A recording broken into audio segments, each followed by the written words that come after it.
आज हम पढ़ेंगे क्लास 11 पॉलिटिकल साइंस में लोकल गवर्नमेंट को यानी स्थानीय शासन को। ये आपका फर्स्ट बुक का 8वां चैप्टर है, स्थानीय शासन।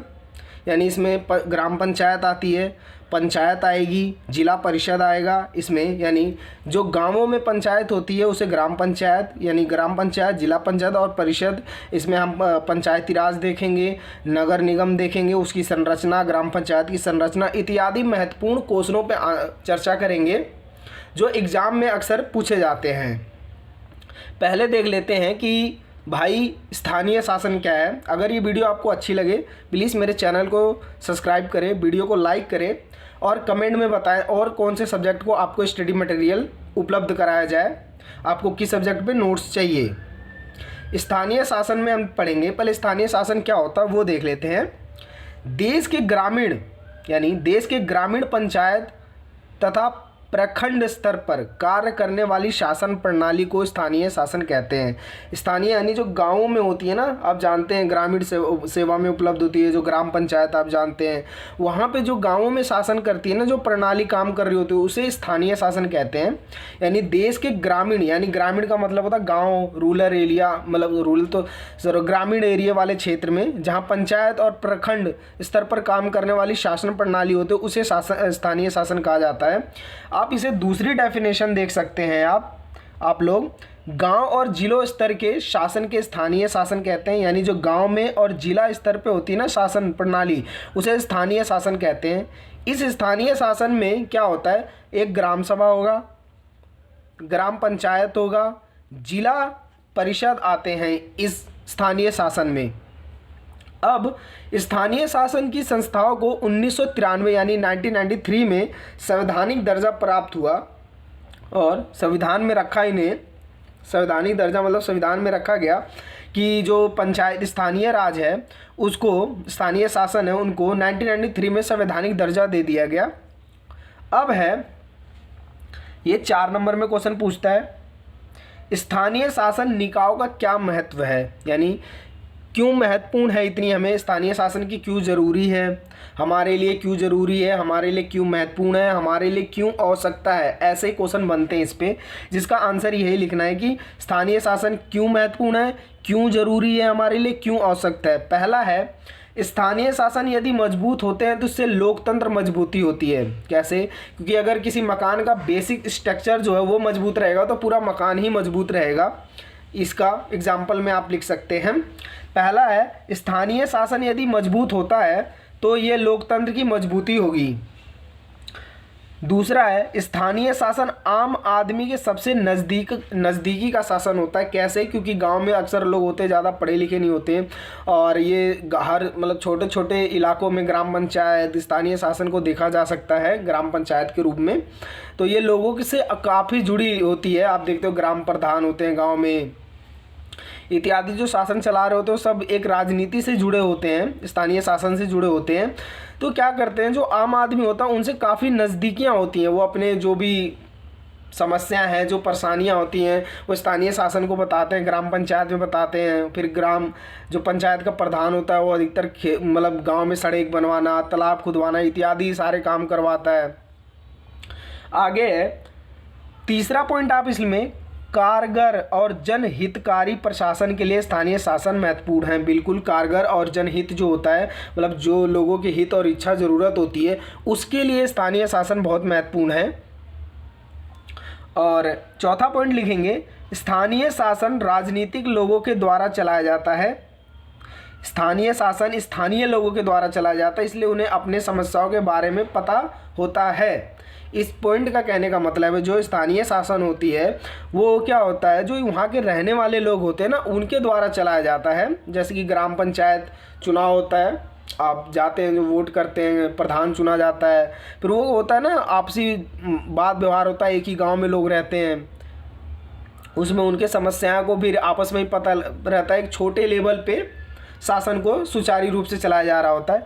पांचवा है स्थानीय शासन में होने वाले कार्य का सरोकार वहाँ की जनता के रोज़मर्रा की ज़िंदगी से जुड़ा होता है। यानी जो स्थानीय शासन है होने वाले सभी जो उसके कार्य या सरोकार होंगे ना वहाँ की आपसी जनता या रोज़मर्रा की ज़िंदगी से जुड़े हुए होते हैं वो लोग। अब है स्थानीय शासन की आवश्यकता क्यों। मैंने बोला था कि क्वेश्चन है स्थानीय शासन की आवश्यकता क्यों है, क्यों जरूरी है हमें स्थानीय शासन, हमें क्यों आवश्यक है ये चीज़। पहला ये 6 नंबर में प्रीवियस में पूछा गया था। पहला है मजबूत लोकतांत्रिक व्यवस्था कायम करने के लिए, यानी जो मजबूत लोकतांत्रिक व्यवस्था उसको कायम करने के लिए। दूसरा है आप इसमें लिखेंगे स्थानीय स्तर की राजनीतिक आर्थिक भागीदारी सुनिश्चित करने हेतु। तीसरा है जो मैं आप लोगों को पढ़ा रहा हूँ इससे ज़्यादा आपके एग्ज़ाम में से बाहर कुछ आने वाला नहीं है, यही क्वेश्चन आएंगे आपको जितनी भी वीडियो में मैंने पढ़ाया, इससे ज़्यादा एक भी बाहर नहीं आएगा। आप मिड टर्म का एग्ज़ाम क्वेश्चन पेपर इवनिंग और मॉर्निंग दोनों को एग्ज़ाम को मेरी वीडियो से सभी से मिला सकते हैं, एक भी क्वेश्चन बाहर नहीं आया दोनों, उसमें गारंटी लेता हूँ मैं। इससे ज़्यादा क्वेश्चन आपके सब बुक में है ही नहीं, सिलेबस में है ही नहीं, इसलिए मैंने वो सारे क्वेश्चन इसमें बताए गए हैं, सारी भी वीडियो में हर चैप्टर की वीडियो में बताए हैं जो है, उससे ज़्यादा बाहर आपके क्वेश्चन आंसर आने वाले नहीं हैं। तीसरा पॉइंट है सामान्य नागरिकों की प्रतिनिधित्व तक पहुँच हेतु, जन कल्याण कार्य को सफल व तीव्र गति से करने हेतु, यानी जो जन कल्याण होता, मान लो किसी को सड़क बनानी है तो किसी गांव से गुजर रही है तो वहाँ के गांव वालों को भी रोजगार मिल जाता है और अपनी योगदान देते हैं, कल्याणकारी सफल योजना तीव्रता से बढ़ाई जाती है। छोटे छोटे लेवल पे अगर योजना बनाई जाए तो बहुत लेवल पे बताई जा सकती है। पांचवा इसमें पॉइंट लिखेंगे आप आपसी सामंजस्य व सफल प्रयास हेतु, जो आपसी सामंजस्य है उसकी जो सफलता उसका जो प्रयास है उसको सफल हेतु बनाया जाता है, ये मतलब हमें आवश्यकता है। छठा पॉइंट में अच्छे लोकतंत्र में शक्तियों का बंटवारा जरूरी होता है, यानी जो लोकतंत्र में शक्तियों का बंटवारा हो वो 3 कार्यपालिका न्यायपालिका और स्थानीय शासन इन सब पे होता ही होता है, लेकिन स्थानीय शासन का भी इसमें महत्वपूर्ण भूमिका है क्योंकि लोकतंत्र में जितना शक्तियों का बंटवारा होगा उतना ही क्या है शासन व्यवस्था को चलाने में महत्वपूर्ण भूमिका निभाएंगे। अब क्या है स्थानीय शासन का क्या लाभ रहता है, जो स्थानीय शासन है उसका क्या लाभ है हमें, मतलब क्या फ़ायदा हो रहा है, वो है ये अगला क्वेश्चन। ये 4 नंबर में पूछा गया था इसलिए इसके 4 ही पॉइंट हैं। सरकार का कार्यभार कम होता है, इसके समय और शक्ति की बचत होती है, यानी जो स्थानीय शासन का लाभ क्या है सरकार पर कार्यभार कम हो जाता है क्योंकि अधिकतर काम लोकल गवर्नमेंट यानी जो स्थानीय शासन है वो सरकार का आधा काम कर देती है। उससे क्या होता है जो गवर्नमेंट होती है जो सरकार है उसके समय और शक्ति की दोनों की बचत हो जाती है। दूसरा है स्थानीय समस्याओं का समाधान का कम खर्च व कम समस्या समय में कर पाते हैं, यानी जो स्थानीय समस्याएं हैं उसका समाधान क्या करती है गवर्नमेंट, जब लोकल गवर्नमेंट होती है जो स्थानीय शासन हो वो कम खर्चे में और कम समय में उस समस्या का निदान कर सकती है, समाधान कर सकती है।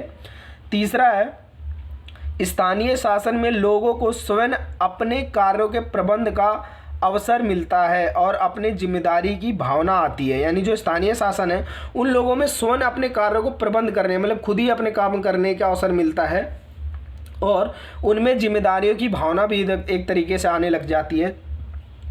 आप इसमें देखेंगे चौथा स्थानीय स्तर पर आपसी संबंधों में सुधार आता है, यानी जो स्थानीय स्तर पर जो आपसी संबंध होते हैं उनमें अधिकतर सुधार आता है।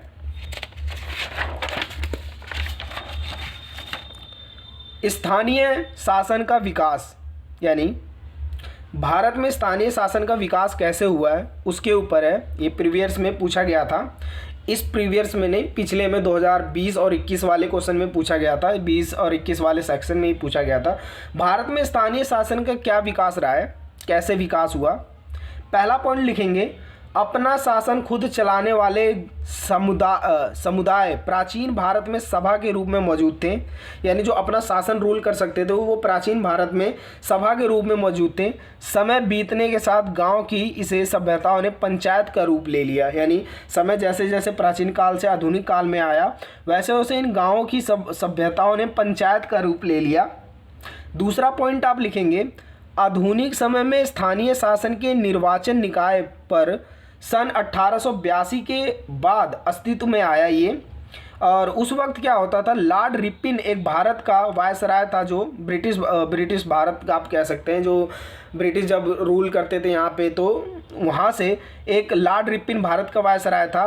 उसने इन निकायों को बनाने की दिशा में पहलकदमी की थी, उस वक्त क्या हुआ, उसे मुकामी बोर्ड कहा जाता था पहले, यानी जो ग्राम पंचायत ये सभा होते उसे मुकामी बोर्ड कहा जाता था, बाद में से पंचायत कर दिया गया। अब तीसरे पॉइंट में आप लिखेंगे, इसमें क्या हो गया, गवर्नमेंट ऑफ इंडिया एक्ट आया 1919 में, यानी गवर्नमेंट ऑफ इंडिया एक्ट आया 1919 में के बनने पर अनेक प्रांतों में ग्राम पंचायत बने, यानी जो ग्राम पंचायत कब बनना शुरू हुई, जो गवर्नमेंट ऑफ इंडिया एक्ट आया 1919 में, तब ग्राम पंचायत बनने शुरू हुई। और 1935 के गवर्नमेंट ऑफ इंडिया एक्ट के बाद भी ये प्रवृत्ति जारी रही, यानी जब इसके बाद 1919 के बाद 1935 में गवर्नमेंट ऑफ इंडिया एक्ट के बाद जब यहाँ प्रवृत्ति आई, एक्ट आया, उसके बाद भी ये मतलब ग्राम पंचायत बनना रुके नहीं, चालू ही रहे। फिर क्या हुआ, अब आता है आज़ादी के बाद 1993 में क्या हुआ, इसे संवैधानिक दर्जा दे दिया, यानी जो ग्राम पंचायतें स्थानीय शासन हो उसको संवैधानिक दर्जा दे दिया गया। जब भी आपको क्वेश्चन पूछे एग्जाम में कि भारत के स्थानीय शासन का विकास कैसे हुआ, ये 6 नंबर में पूछता, लेकिन ये 4 ही पॉइंट में आपको डिवाइड करना है, आपको बताना है, ये आपका हो गया। अब क्या होता है, महात्मा गांधी के क्या विचार रहे थे ग्राम पंचायत स्थानीय शासन पे, महात्मा गांधी के क्या विचार रहे, या महात्मा गांधी के क्या विचार थे स्थानीय शासन पे, बताइए। ये 2 नंबर में पूछा था मैंने, इसके 3 पॉइंट लिखे हैं, आप 2 ही लिखना, अगर आप लिख सको तो 2 लिखना, वरना 3 आप लिख सकते हैं। आर्थिक और राजनीतिक सत्ता का विकेंद्रीकरण होना चाहिए, यानी जो महात्मा गांधी कहते हैं कि जो आर्थिक और राजनीतिक सत्ता उसका विकेंद्रीकरण हो जाना चाहिए। दूसरा है ग्राम पंचायतों को मजबूत बनाना सत्ता के विकेंद्रीकरण का कारगर साधन होगा एक तरीके से। तीसरा है विकास की हर पहलकदमी में, यानी पहलकदमी में स्थानीय लोगों की जिम्मेदारी होनी चाहिए, यानी जो विकास की हर पहलकदमी है स्थानीय लोगों की जिम्मेदारी होनी चाहिए, इसमें उसके बारे में बताते हैं महात्मा गांधी। अगला क्वेश्चन है स्थानीय शासन के, प्लीज़ चैनल को सब्सक्राइब कर दें और कमेंट भी लिखें, आप पहले सब्सक्राइब करें फिर कमेंट लिखें। स्थानीय शासन के मामले को क्या भारतीय संविधान में यथोचित महत्व नहीं मिला है, कारण बताएं। यानी ये प्रीवियस में पूछा गया था, ये आया था 2022 वाले सेक्शन में, 21-22 वाले सेक्शन में। स्थानीय शासन के मामले में क्या भारतीय संविधान में यथोचित उसको महत्व मिला है, जो उसको महत्व मिलना चाहिए, कारण बताइए। 4 नंबर में आया था, 2 ही कारण पूछे थे इसमें से। पहला कारण है देश विभाजन की खलबली के कारण संविधान का झुकाव केंद्र को मजबूत बनाने का रहा था।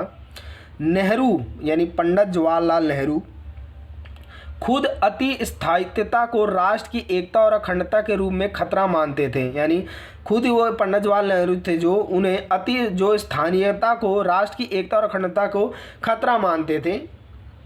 दूसरा कारण आप बताएंगे, संविधान सभा में डॉक्टर VR अम्बेडकर के विचार क्या थे कि ग्रामीण भारत में जाति पाति और आपसी फूट का बोलबाला है। स्थानीय शासन का उद्देश्य तो बड़ा अच्छा है, लेकिन ग्रामीण भारत के ऐसे माहौल में यह उद्देश्य ही मटिया मेट हो जाएगा, यानी मटिया मेट का मतलब होता है बेकार हो जाना। यानी डॉक्टर भीमराव अंबेडकर, आप सिंपल शब्दों में समझते ये कहना चाहते थे कि ग्राम जो स्थानीय शासन है वो अपने देश के लिए विचारधारा में तो ठीक है, लेकिन प्रैक्टिकली बिल्कुल ठीक नहीं है, ये इसे मतलब विरुद्ध थे। अब अगला है स्वतंत्र भारत में स्थानीय शासन, मतलब जो स्वतंत्र भारत है उसको स्थानीय शासन कैसे बताया जा सकता है, आप लोग बताएंगे इसमें।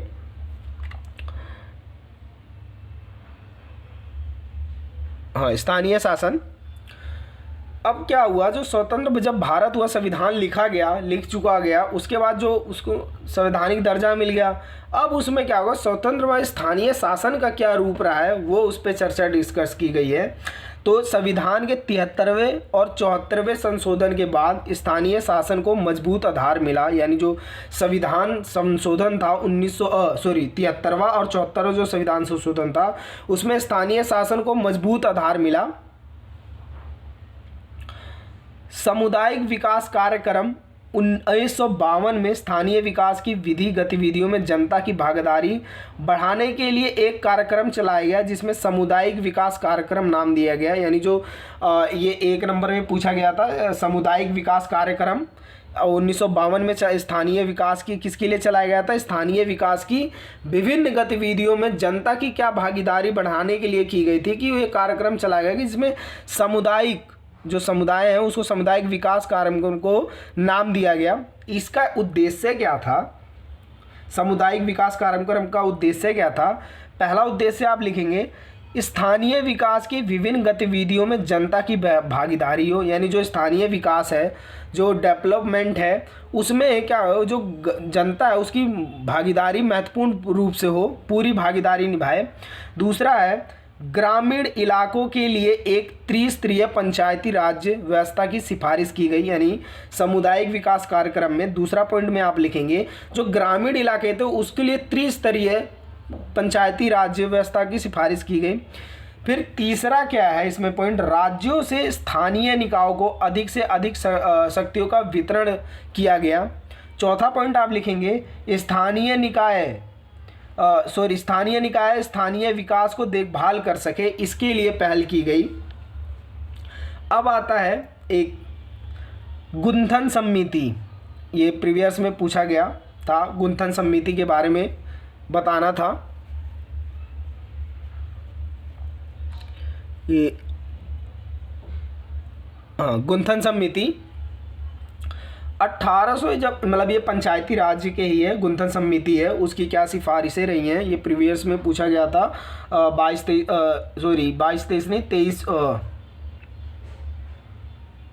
20 और 21 वाले में 20-21 वाले में पूछा गया था कि गुंथन समिति भारतीय स्थानीय शासन के लिए क्या महत्वपूर्ण थी और क्यों, उसका क्या सुझाव था, ऐसा पूछा गया था।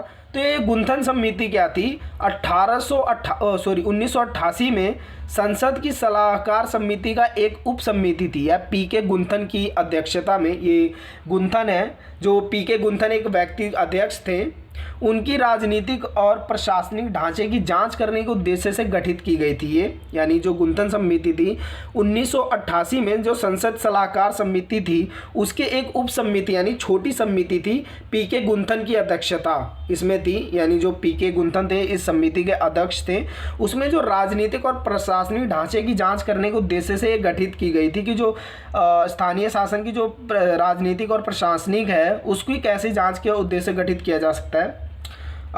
सिफारिश और सुझाव, मतलब जो क्या सिफारिश थी और क्या सुझाव दिया है वो बताया गया है ये 6 पॉइंट में।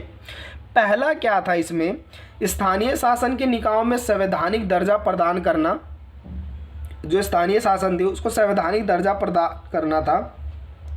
दूसरा था स्थानीय शासन की संस्थाओं का समय समय पर चुनाव कराने की सिफारिश करना। यानी जो स्थानीय शासन है जिसमें चल रहे हैं, जो चला रहे हैं व्यक्ति, उनका समय समय पर चुनाव कराना होता है। यानी जनता को अगर लगता है ये अच्छा काम कर रहा है तो जनता दोबारा चुन लेगी, वरना दोबारा दूसरे व्यक्ति को चुनेगी।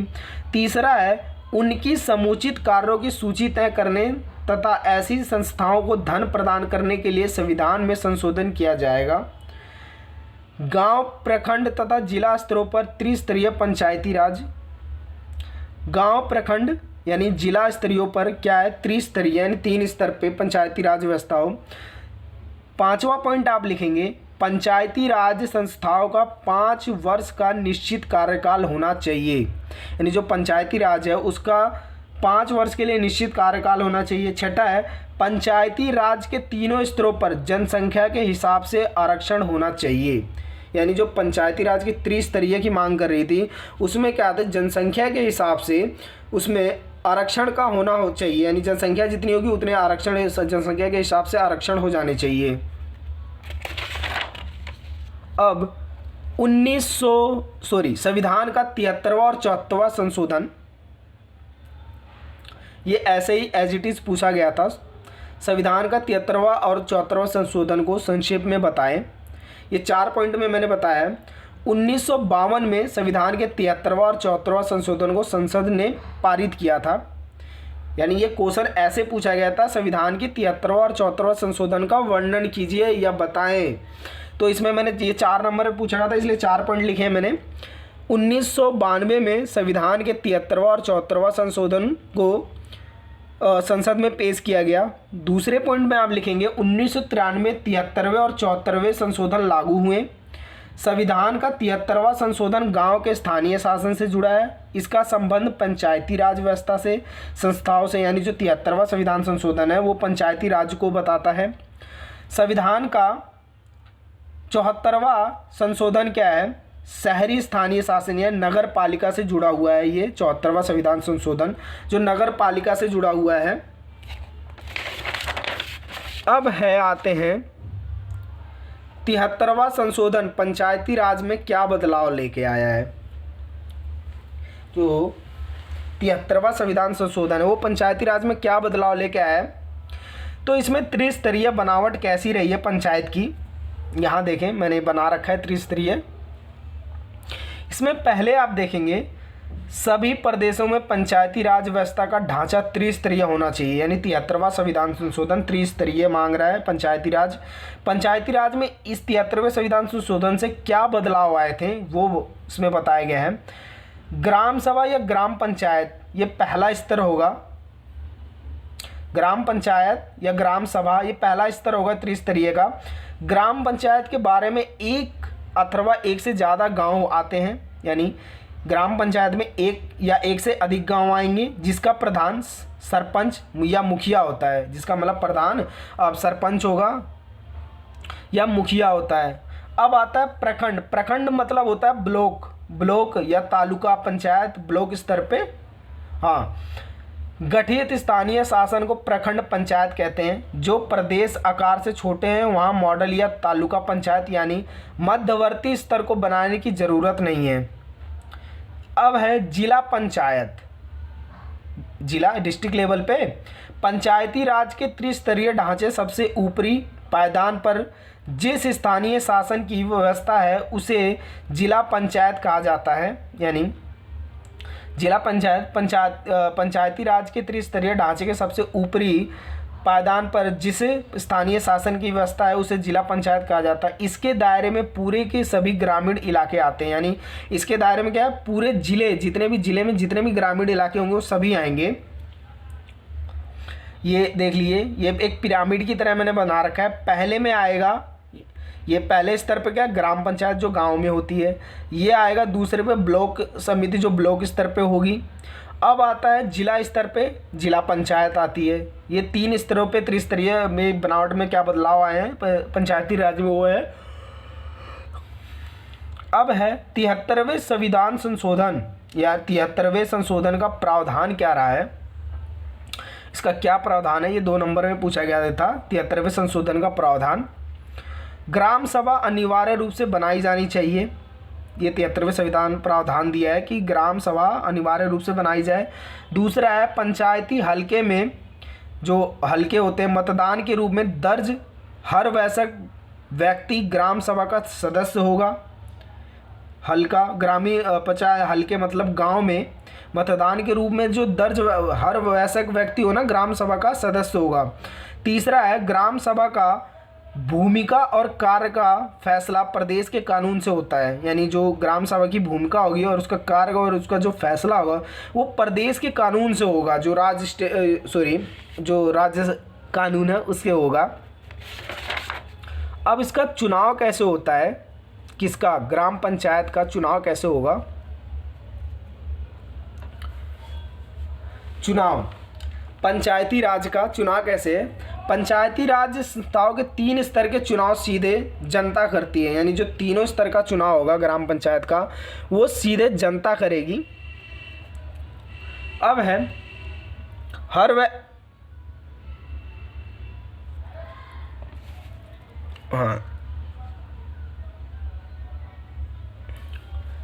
प्लीज़ चैनल को सब्सक्राइब करें।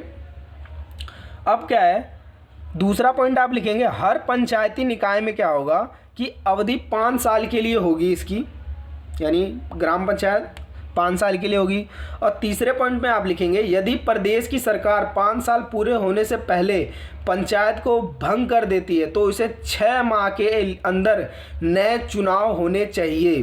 यानी अगर मान लो किसी कारण से या सरकार ने पंचायती राज को भंग कर दिया तो उसे 6 महीने के अंदर ही चुनाव करवाने होंगे। चौथा है निर्वाचित स्थानीय निकायों के अस्तित्व को सुनिश्चित रखने वाला यह महत्वपूर्ण प्रावधान है।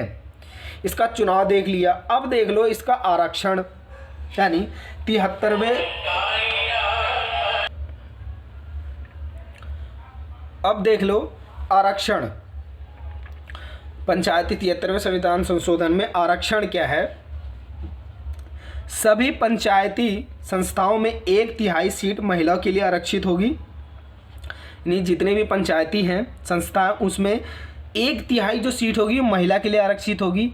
तीनों स्तर पर अनुसूचित जाति अनुसूचित जनजाति के लिए सीटों में आरक्षण की व्यवस्था होगी। ये दूसरा आरक्षण है। तीसरा है यदि प्रदेश की सरकार जरूरी समझे तो वह अन्य पिछड़े वर्ग यानी जो ओबीसी में आते हैं उनको भी सीट में आरक्षण दे सकती है। चौथा आरक्षण में आप ये लिखेंगे, चौथा सरपंच का पद या अन्य कोई भी पद कोई दलीय अथवा आदिवासी महिला धारण कर सकती है। आदिवासी महिला जो वो धारण कर सकती हैं। यानी ऐसे अगर क्वेश्चन पूछता है पंचायती राज में आरक्षण की क्या भूमिका है, आरक्षण क्यों दिया जाता है, किसको दिया जाता है, तो ये आरक्षण वाले 4 पॉइंट लिखे हैं। विषयों का स्थानांतरण, यानी पंचायती राज में विषयों संविधान के 73वें संविधान संशोधन में पंचायती राज में विषयों का स्थानांतरण बताइए, ऐसे प्रीवियस में पूछा जाता है। अब क्या है, राज्य सूची वाले 29 विषयों को संविधान की 11वीं अनुसूची में दर्ज करके पंचायती राज संस्थाओं को हस्तांतरित कर दिया गया है। यानी जो राज्य सूची में जो विषय थे 29 विषयों को संविधान के 11वीं अनुसूची में दर्ज कर दिया गया है। हाँ, उसके बाद आप दूसरा लिखेंगे, अधिकांश मामले में इन विषयों का संबंध स्थानीय स्तर पर होने वाले विकास और कल्याण के कामकाज से होगा। सूची NCERT 185 नंबर पेज पे है। जो 11वीं अनुसूची है ना, ये देखें आप, ये NCERT की बुक है। जो ये 11वीं अनुसूची है ये 1 नंबर में भी पूछा जाता है, 2 नंबर में भी और 4 नंबर में भी। ये क्वेश्चन लगा के पूछ लेते हैं कि बताइए 11वीं अनुसूची के कुछ विषय बता दीजिए आप। इसमें कृषि, लघु सिंचाई, पर्सन, जल संचय विकास, लघु उद्योग, दर ग्रामीण आवास, पेयजल, सड़क, पुलिस, ग्रामीण विद्युत, ये सारे सबके परिवार नियोजन, महिला विकास, महिला बाल विकास, सामाजिक कल्याण इत्यादि, ये सारे के सारे विषय 11वीं सूची से में दर्ज हुए। ये पंचायती राज को दे दिए गए हैं। ये महत्वपूर्ण विषय हैं, इनको भी याद रखें आप लोग। ये पेज नंबर 185 पे है ये। अब है तीसरा, इसी में पॉइंट है, प्रदेश ये फैसला करेगा कि इन 29 विषयों में से कितने को स्थानीय निकायों में के हवाले करना है, यानी उसको पंचायती राज व्यवस्था को देना कितना है। अब राज्य चुनाव आयुक्त, इसमें स्थानीय शासन में राज्य चुनाव आयुक्त प्रदेश के लिए जरूरी है कि वह एक राज्य चुनाव आयुक्त नियुक्त करे। इस आयुक्त की जिम्मेदारी पंचायती राज्य संस्थाओं के चुनाव कराने की होगी। ये प्रीवियस में पूछा गया था कि पंचायती राज्य संस्थाओं का चुनाव कराने की जिम्मेदारी किसकी होती है, तो चुनाव आयुक्त मत लिख देना, इसमें राज्य चुनाव आयुक्त होगा, वो चुनाव करवाता है। राज्य चुनाव आयुक्त जो होगा, जो स्टेट लेवल पे होगा, वो करवाएगा पंचायती राज संस्थाओं का चुनाव। अब राज्य वित्तीय आयोग, इसमें एक राज्य वित्तीय आयोग टॉपिक है पंचायती राज में, वो है 3 पॉइंट है इसके। प्रदेश की सरकार के लिए हर 5 वर्ष पर एक प्रादेशिक वित्त आयोग बनाना जरूरी होता है। दूसरे पॉइंट में आप लिखेंगे, ये आयोग क्या है, प्रदेश में मौजूद स्थानीय शासन की संस्थाओं की आर्थिक स्थिति का जायजा होगा, इसमें लेगा। ये आयोग एक तरफ प्रदेश और स्थानीय शासन की व्यवस्था में बीच तो दूसरी तरफ और ग्रामीण स्थानीय शासन की संस्थाओं के बीच राजस्व के बंटवारे में पुनर्लोकन करेगा। ये इसमें ये हो गया। अब है स्थानीय शासन की चुनौतियां क्या रही हैं, क्या चुनौती रही है स्थानीय शासन की। स्थानीय शासन की क्या चुनौतियां रही हैं या क्या कमियां रही हैं, उसके सामने क्या मुसीबतें आ रही हैं स्थानीय शासन में। पहला है यह सही है कि जिसमें महिलाओं की भागीदारी 1/3 कर दी गई है, लेकिन वास्तव में अभी कोई स्थानों पर महिलाओं को चुनने के बाद भी परिवार का पुरुष सदस्य फैसले लेता है। यानी जो महिलाओं को आरक्षण दिया गया है वो महिलाओं को तो चुनाव में खड़ा कर दिए हैं और जीत जाते हैं, लेकिन जो फैसला होता है वो घर का पुरुष करता है, ना कि महिला। दूसरा पॉइंट है, अनुसूचित जाति और जनजातियों की भागीदारी निश्चित हो गए, इनके बाद भी दूर दराज क्षेत्रों में प्रभावी व्यक्ति उन अपना नियंत्रण करते हैं। यानी जो अनुसूचित जाति या जनजातियों या ओबीसीओ को जो आरक्षण पंचायती में दे रखा है, उनको क्या है, जो बहुत मतलब गरीब ग्रामीण है, छोटे छोटे इलाके हैं, उसमें जो प्रभावशाली है, जो शक्तिशाली व्यक्ति है, उसी पे अभी भी रूल कर रहा है, उनको चुनाव लड़ने नहीं मिलता। 29 विषय को स्थानीय शासन को देने का प्रावधान है, पर राज्य काफ़ी कम विषयों को उन्हें सौंप रहे हैं। यानी जो स्टेट है कम विषय दे रहे हैं उनको, स्थानीय शासन को। चौथा है, इसके आय के साधन बहुत कम हैं, इसलिए राज्य और केंद्र सरकार के द्वारा दी गई वित्तीय सहायता पर निर्भर रहते हैं। इस कारण से अपना क्षमता के अनुसार कार्य नहीं कर पाते। यानी जो स्थानीय शासन है उन पे ना आय, यानी आय का मतलब होता है पैसे का साधन, पैसे कम है इन पे मिलते हैं, इसलिए ये क्या कहते हैं, जो राज्य और केंद्र स्तर की जो वित्तीय सहायता है मिलती है राज्य और केंद्र से, उन पे ज़्यादा निर्भर होते हैं। जनता की जागरूक ना होना, गांव में अक्सर देखते हो अधिकतर लोग पढ़े लिखे नहीं होते थे, अब तो पढ़ाई धीरे धीरे सभी, जब सरकार ने 8वीं तक को सभी अनिवार्य कर दिया शिक्षा को, तब जाके लोग पढ़ना शुरू किए ना। तो गांव में अभी भी अधिकतर देखोगे तो ज़्यादा पढ़े लिखे व्यक्ति आपको नहीं मिलेंगे इसमें। उसके बाद इसलिए जागरूक नहीं हो पाते वो। आय से अधिक खर्च, शहरी स्थानीय निकायों का कुल राजस्व उगाही 0.24% का योगदान है, जबकि सरकारी खर्च 4% इन निकायों का व्यय होता है। 7वां पॉइंट है, पंचायती राज संस्थाओं में गुटबंदी और भ्रष्टाचार का बढ़ता प्रभुत्व। यानी जो पंचायती राज, तो चुनाव जीतने के लिए आप जानते हो दारू बांटना, शराब बांटना, पैसे बांटना, चुनाव वाला ही जो संस्था है उनमें ज़्यादा गुटबंदी भ्रष्टाचार से ही चुनाव जीत जाते हैं। ये 6 नंबर का पूछता है, तो इसमें 7 पॉइंट हैं, आप याद रखें। अब है ग्राम पंचायत और ग्राम सभा में अंतर, कि ग्राम पंचायत और ग्राम सभा में क्या अंतर होता है वो देखेंगे हम। ग्राम पंचायत क्या होती है, ग्राम पंचायत, ग्राम को उतने निर्वाचन क्षेत्र में बांट दिया जाता है। यानी ग्राम जो पंचायत हुई है, जो गांव है उसको इतने निर्वाचन क्षेत्र में बांट जाता है जिसमें प्रतिनिधि चुने जाते हैं। प्रत्येक निर्वाचन क्षेत्र से एक प्रतिनिधि चुनता है जिसमें पंच कहते हैं, और ये सभी पंच मिलकर पंचायत का निर्माण करते हैं। गांव के विकास के लिए 11वीं अनुसूची में दिए गए विषयों पर काम करती है। अब आपको मैंने अभी कुछ देर पहले 11वीं अनुसूची देखी, विषय दिखाए हैं पंचायती राज को, उस पे काम करेगी। अब ग्राम सभा क्या करती है, उस ग्राम के क्षेत्रों में रहने वाले प्रत्येक व्यक्ति जिसकी आयु 18 वर्ष है या उससे अधिक हो गई हो, ग्राम सभा का सदस्य होता है।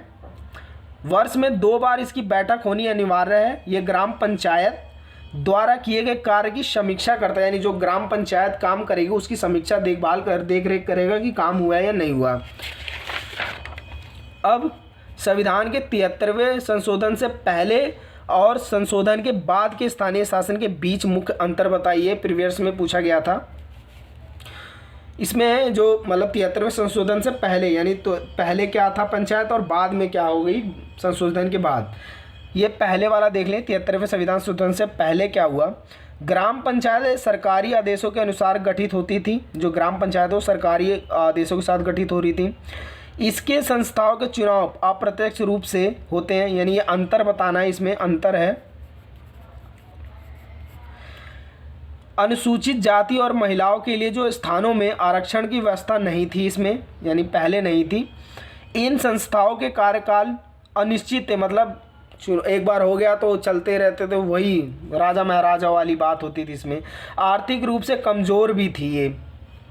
अब क्या हुआ, जब 73वें संविधान संशोधन के बाद के जब संशोधन हो गया, इनको मान्यता मिली और 73वां संविधान संशोधन हो गया, तब क्या हुआ ग्राम पंचायत में संशोधन के बाद संविधान इनका आधार हो गया। यानी जो संविधान उसका आधार हो गया, इसकी रूपरेखा संविधान में मिली हुई है, लिखी हुई है।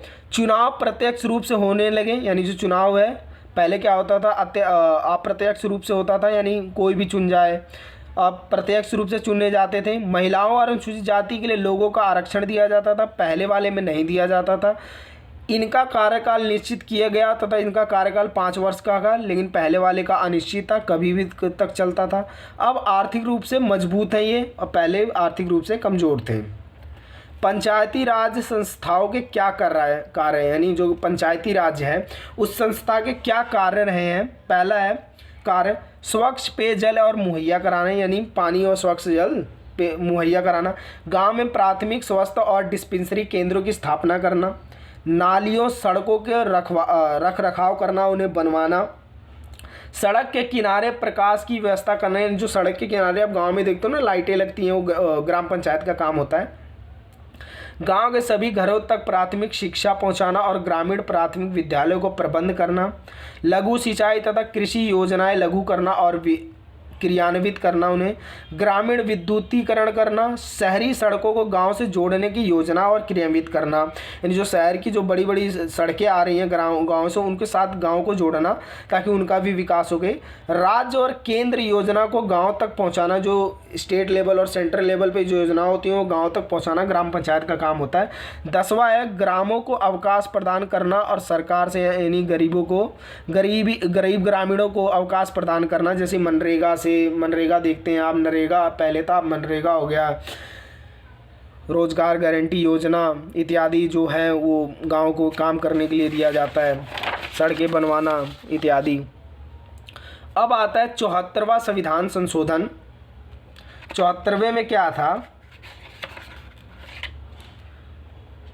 74वां संविधान संशोधन और नगर निगम की संरचना कैसी है वो उस पर बात करेंगे। यानी 74वां संविधान संशोधन उसमें नगर निगम पे बात करता है। यानी 74वां संविधान संशोधन मुख्य शहरी जैसे दिल्ली, कोलकाता, मुंबई, मद्रास, मुंबई में 1726 और मद्रास में 1688 और अन्य शहर जहां नगर पालिका या नगर निगम की प्रधान है, जिसके लिए किया गया है। नगर निगम कहाँ है? दिल्ली में है। जो आप कूड़े की गाड़ी देखते हैं ना, दिल्ली नगर निगम कूड़ा अपने जगह अपने घर के ना डाले, स्वस्थ रखे, साफ सुथरे सड़क, ये जो कूड़ा है वो नगर निगम का ही काम होता है।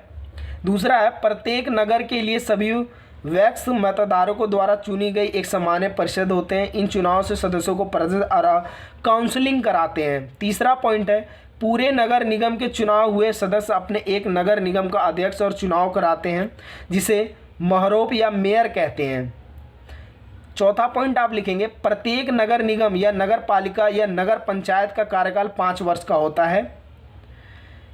इन्हें भंग होने पर 6 माह के अंदर चुनाव करवाना अनिवार्य है। प्रत्यक्ष विधि द्वारा निर्वाचित होते हैं। दिल्ली में आप देखते ही एमसीडी के चुनाव।